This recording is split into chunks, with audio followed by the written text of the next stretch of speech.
de una cantante negra popular que pasa de ser una desconocida a llegar a ser una gran estrella, y se llama precisamente en el libro La Estrella. Y hubo una gran labor de reconstrucción de mi parte, que yo completé aquí en España en 1965-66, así el libro me tomó 5 años en hacerlo.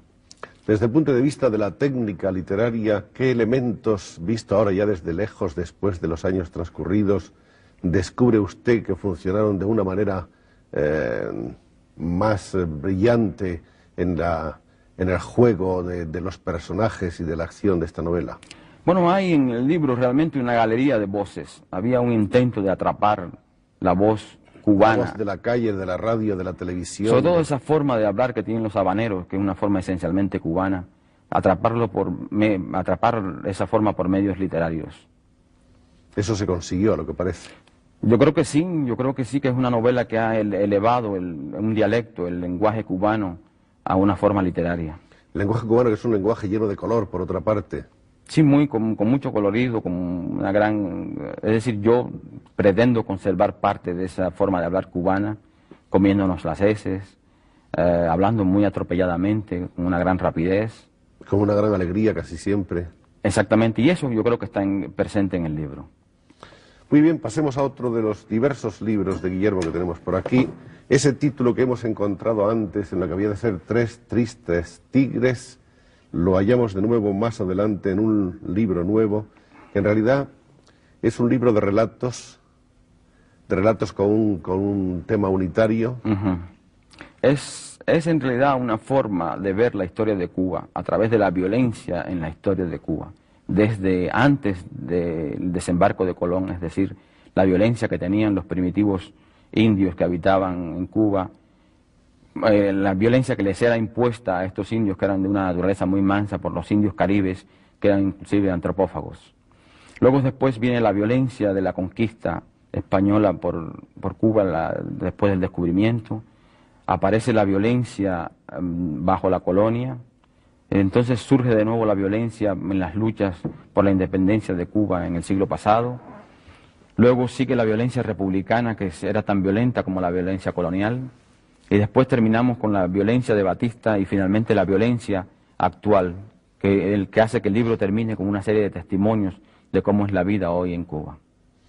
Hay una cosa que llama la atención del lector de Guillermo Cabrera Infante, que es un cierto gusto por la imitación, más bien casi por la parodia de los grandes escritores cubanos. Estas parodias tienen un lugar predominante en 3 tristes tigres, es decir, allí yo parodio a 6 escritores cubanos, inclusive a José Martí, a Lezama Lima, que entonces no era un escritor tan conocido como ahora, a otro gran escritor cubano que se llama Virgilio Piñera, a una gran escritora cubana que se llama Lidia Cabrera, que es posiblemente el mejor escritor cubano, o al menos el autor del que yo considero mejor libro cubano, a Alejo Carpentier, que es un escritor francés que escribe en español, y a Nicolás Guillén finalmente.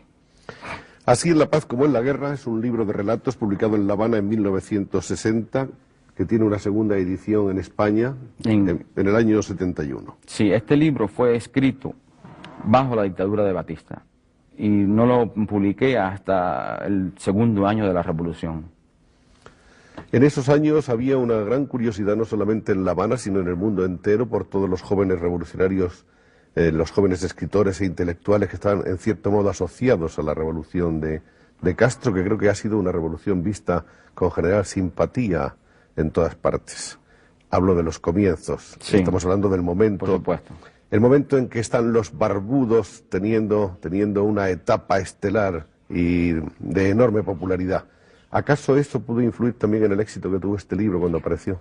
Yo creo que sí, el libro tuvo un gran éxito porque tuvo 3 ediciones sucesivas en 3 meses a partir de su aparición. Y era un libro que describía por primera vez la lucha en la Sierra Maestra y en las ciudades contra Batista. Y mechado entre estas descripciones muy breves, lacónicas, casi viñetas se podrían llamar, había fragmentos de la vida en Cuba bajo Batista y antes de Batista. ¿Conoció usted a algunos otros de los famosos nombres, de los famosos personajes de la Revolución? Sí, yo conozco a Fidel Castro desde el año 48, es decir, él solía asistir a una especie de peña literaria que había en una esquina habanera.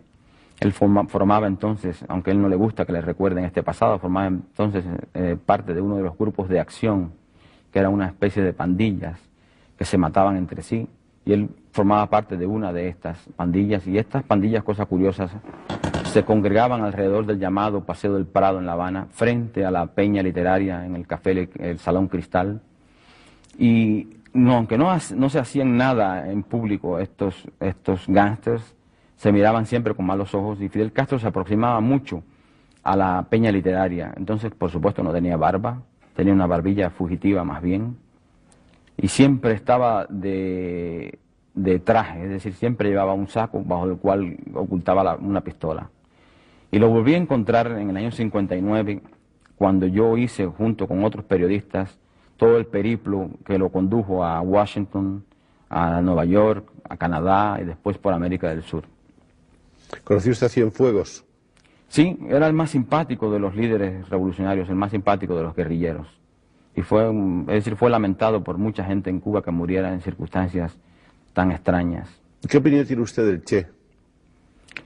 Era un hombre excesivamente autoritario, muy argentino, es decir, muy poco cubano, bastante rígido y muy contradictoria figura. Es decir, en principio él se unió mucho a los comunistas locales y después terminó más bien en conflicto con esos comunistas, los comunistas oficiales del entonces llamado Partido Socialista Popular. Y su ida de Cuba fue una ida en la cual él no se fue en muy buenas migas con Fidel Castro. Es decir, él decidió emprender esta aventura guerrillera que le fue fatal en América del Sur como una salida a sus problemas cubanos. Es decir, él ya no tenía más nada que hacer en Cuba. ¿Raúl? Raúl Castro era un hombre con el cual se podía hablar más que con Fidel Castro. Es decir, Fidel Castro tiene la tendencia de no oír a nadie, o sea, hay que oírlo a él todo el tiempo, mientras que con Raúl se podía dialogar. Pero en sus últimas fotografías se me parece cada vez más a un dictador latinoamericano. Raúl ha sido un hombre, o por lo menos durante el ejercicio de sus funciones, ha sido un hombre muy atento con los visitantes extranjeros, un hombre además de una gran puntualidad, sí, de una cortesía quizá exquisita, aunque un poco fría. Eso parece, sí. Ha dado una sensación siempre completamente distinta, una imagen que no tiene nada que ver con la de Fidel. E inclusive no tiene barba, ahora lleva un bigote, muy latinoamericano. ¿Desaparecieron los barbudos ya? Sí, en cierta forma llegaron a desaparecer. Desaparecieron sobre todo al principio lo que se llamaban los melenudos, que tenían no solamente como Camilo Cienfuegos la barba larga, sino el pelo largo. Ya desaparecieron desde 1959. Y a partir de ese momento no se veía como muy bien a la gente que no había participado en la lucha de la Sierra Maestra que se dejara crecer la barba. Había una contradicción aquí de la imagen ofrecida por Fidel Castro y los otros barbudos. Este libro es un libro también sorprendente. Ese es un libro inglés, es un libro todo compuesto en Londres y mayormente dedicado a Londres, es decir, hablo de